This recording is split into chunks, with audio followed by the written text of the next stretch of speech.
Alors, l'admin de Electrek déclare que le FSD Beta essayait de le tuer. C'est quoi ce titre? Putaclic. J'ai reçu la nouvelle mise à jour FSD Beta 1.1. Tesla est connu pour avoir un processus deux pas en avant, un pas en arrière.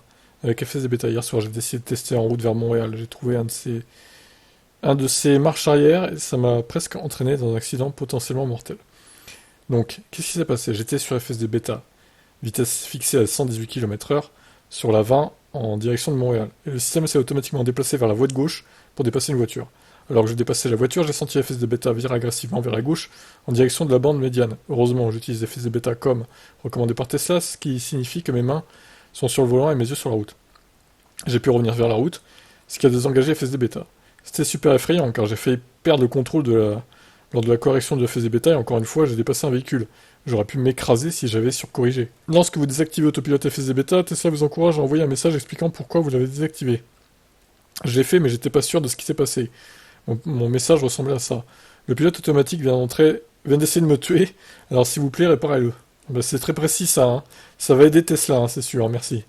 Malgré la connexion d'un périphérique de stockage, je n'ai pas vu le bouton de l'appareil photo pour enregistrer ce qui s'est passé. C'est quelque chose que je viens de remarquer suite à cette mise à jour. Comme par hasard, pas de preuve vidéo, monsieur. Quelques instants plus tard, j'ai donné une autre chance à FSD Beta et j'ai pu répéter le problème. En me déplaçant à nouveau sur la voie de gauche, j'étais beaucoup plus alerte. Et lorsque FSD Beta à nouveau vire en gauche en direction de la bande médiane, cette fois j'ai vu une de ces sections pour faire demi-tour pour les véhicules d'urgence. Ok, FSD Beta a essayé d'y entrer à toute vitesse. J'ai de nouveau pu corriger à temps et j'ai envoyé à Tesla un rapport de bug, même si ça m'a interrompu avant que je puisse expliquer ce qui s'était passé. Il devrait être clair s'ils peuvent retirer la vidéo. S'il s'agit d'un tout nouveau comportement pour FSD Beta, du moins pour moi, Tesla Autopilot essayait d'emprunter des rampes de sortie, ce qui n'était pas censé le faire au début.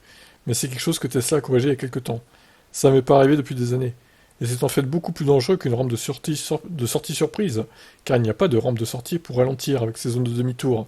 De la bande médiane, FSD Beta a essentiellement essayé de prendre un virage serré à gauche à 118 km/h, ce qui aurait pu être mortel. Étant donné que ça s'est produit deux fois en 2 minutes, il s'agit probablement d'un nouveau bug qui s'est glissé dans la version FSD Beta. Espérons que Tesla puisse régler ça rapidement. Bon, j'aurais été curieux de voir ce que ça aurait pu donner en vidéo, dommage qu'on n'ait pas de vidéo pour illustrer tout ça. Bon après je pense qu'on peut le croire, hein. C'est pas un mec anti-Tesla, l'admin d'Electrek, donc bon. Je pense qu'il dit la vérité, je sais pas pourquoi il mentirait. Bon c'est un peu inquiétant hein, tout ça, hein. Je sais pas ce que vous en pensez. Est-ce que vous avez eu des mauvaises surprises avec l'autopilote Tesla vous aussi? Dites-moi en commentaire.